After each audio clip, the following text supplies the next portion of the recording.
This is Next Radio 2017 with Broadcast Bionics. Thank you, James. Good afternoon. So, yes, my name is Nails Mahoney. Not my real name. Obviously, real name is Ricky Dazzle. Had to change it a little bit for radio, just to, tone it down a little bit. I've been a radio presenter for 30 years. Boy, they were good fun times. Radio for 30 years in different markets. I worked in Ireland. Obviously, you can tell by the accent. Irish. I've worked here in the UK, done bits and bobs here, mostly bits, a few bobs. The bits that were less good than the bobs. And I did 12 years in Canada. I worked in Vancouver for a lot of the stations there, and also in Toronto. I did 2 years in Q107 in Toronto.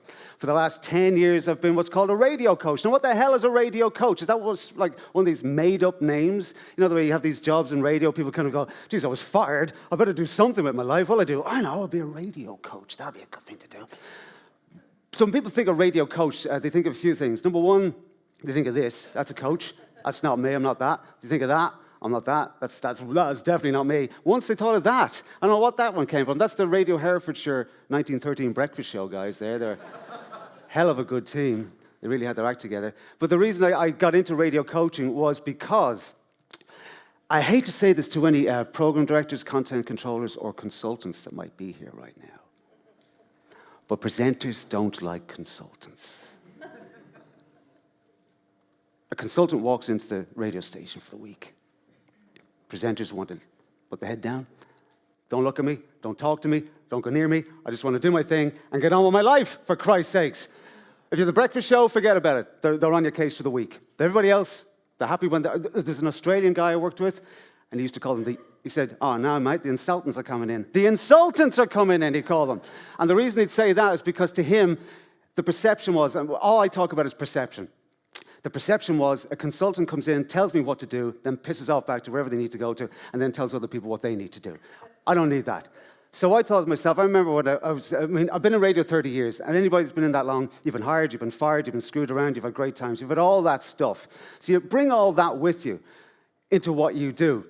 And I coach presenters on their own. I also coach in radio stations. The presenters I coach, first of all, there's this guy. Look at this little face on him. He's so thrilled. He's been in radio about a year, and everything's great. To him, radio is the greatest thing in the world. I love radio. I get paid to talk on the radio and play my favorite songs. It's amazing. I get to talk to this guy, and then I get to talk to this guy.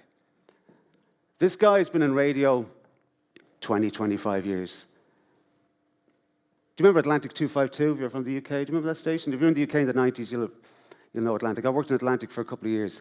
I remember in Atlantic 252, at the time, people said, what's the deal with that bloody radio station? You got 15 songs, and you got these stupid names like Dusty Roads and Sandy Beach and Nails Mahoney. What's that all about? Now people go, oh, do you remember Atlantic? Eh? Oh, that was great, wasn't it? This guy's still living in Atlantic 252 land. He was about 25 years in the business, right? He started off local radio, loved it, moved on, maybe went up to a bigger market, maybe dipped his toe into national radio. And then about a year ago, boom, the door closed. And he doesn't know why. He has no idea what happened to him. And this is the guy that tells me, my talk is called Radio Sucks. Because this is the guy that tells me radio sucks. He says, this business, man, it's not the same as it used to be. This used to be fun. We used to go in, we'd be smoking doobies in the studio, we'd have our feet up, we'd be in our baseball caps on. Oh, man, it's all corporate now and it's crap. And the reason he says that is because to him, radio sucks. To him, the industry isn't like it used to be. Because that's his perception of it. Radio doesn't suck. Radio is an industry. Industries don't suck. Radio industry are groups. Groups are radio stations. Radio stations are run by people. And people generally don't suck. Even the ones you think suck don't suck. They think they're great. They're just doing what they need to do. They don't suck. But when you've been screwed around, you have a choice. You can either say to yourself, it was better back in the old days, or you can say to yourself, what do I do here? How do I move on? Do you know those internet memes where they have a picture of like a Hollywood actress? And they say, do you remember this actress from the 80s? You'll never guess what she looks like now. Well, do you remember radio? You'll never guess what it looks like now. That's right, it looks like a blurry playout system. I was either drunk when I took that, I was either really drunk when I took that picture, or I need a new camera. Or it could be all three of them. This guy, though, right, 25 years, what does he do? Because it's in his DNA, isn't it? If radio's in your DNA, if it's in your bones, there's nothing you can do except radio. Or is there, I wonder? Or is there, I wonder? Oh, what an amazing song from Howard Jones. He had mad hair, didn't he? Do you have mad hair? Text me if you've got mad hair. What colour is your hair?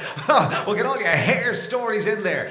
Oh, the 80s. What a great decade with the chopper bikes and everything. That'll blow your hair off, the chopper bikes. See what we did there? Here's Hootie and all the blowfish. What kind of job is this for a grown man? I wonder what I'd be doing now if I'd accepted that ideal job offer I got 10 years ago. I think I'll be a completely different person. Hey, great to see you. Do you want an extra shot of syrup with that soy decaf latte? Text me and let me know. I want to know what you think. We'll get that for you right after this. That was a piece from Gremlins in the System, which I do with a guy in Dublin called Bren Russell. Bren's a genius when it comes to this stuff. But what we did was we took all these thoughts that we have about radio and we tried to make some fun out of them, right, and have a laugh about them. But there's a bit of tragedy in that, as there is in every piece of comedy, right? Comedy is tragedy. We just mirror what we see. When I start coaching people, what I do, the reason for a consultant versus coach, and the reason I chose coach was because the perception is that a consultant will come in and tell you what to do. A coach, first of all, listens, finds out who you are, and then finds out how to work who you are into what you do. And if you're in a radio station, that's in the confines of your radio format and in what the rules are in the radio station. You've got to abide by that. You want to eat, right? You don't want to get fired. So what we do is we find out who the person is. Radio is a relationship, obviously, but it's also not just a relationship with you and your listener. It's a relationship with you and radio. It's also, how do you feel about it? Who are you when you come into the radio station? Content controllers, program directors, program controllers, whatever the frickin' hell you want to call them nowadays, always say to presenters, hey, just go in there and be yourself. You just go on in there and be yourself. Great. I don't know who that frickin' hell I am, so how can I be myself? And if you don't know who you are, how can you tell the listener who you are? How can you relate to the listener if you don't know?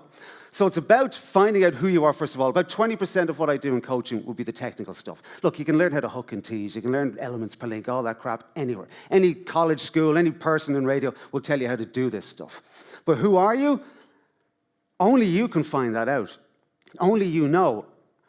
And I'm not blowing the trumpet for coaches and trying to get business. I'm just saying that's the difference. If we can think of the person and who they are, as opposed to do this, do that, do that. Imagine, I'll give you an example. When a program director or somebody comes up to a jock in a radio station and says, hey, you might have noticed we've changed the music a bit. Yeah, okay. What do you think of it? Do you like it?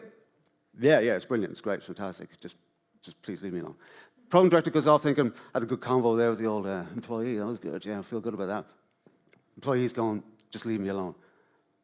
They don't want to know. They just want you to be left alone because you're going to start telling me things that I don't need to know, that I don't want to know.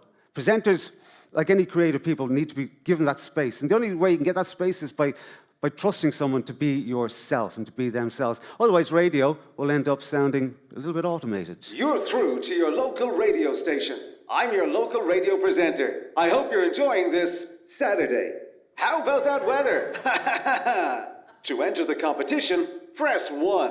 To make a song request, press 2. Thank you. Before you request your song, please tell me what you're up to. Not a lot, really. I'm just That's hearing... great. Oh. After the tone, please clearly say the name of the artist you would like to request. Disclosure. Excellent choice. The artist you selected is Hozier. If this is correct, press 1. If you'd like to choose again, press 2. To return to the main menu... Disclosure. I love that song. The artist you selected is Hozier. If this is correct, press 1. If you'd like to choose again, press 2. Chumbawamba.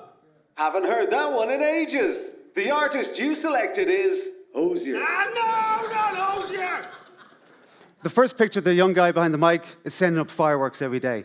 He's sending them up and having a look at the fireworks explode. The second guy, he put fireworks up years ago. Once he gave a firework to someone else, it burnt his finger. He doesn't have fireworks anymore. He has, but he puts them in a box and they're under his bed. He's afraid of the fireworks.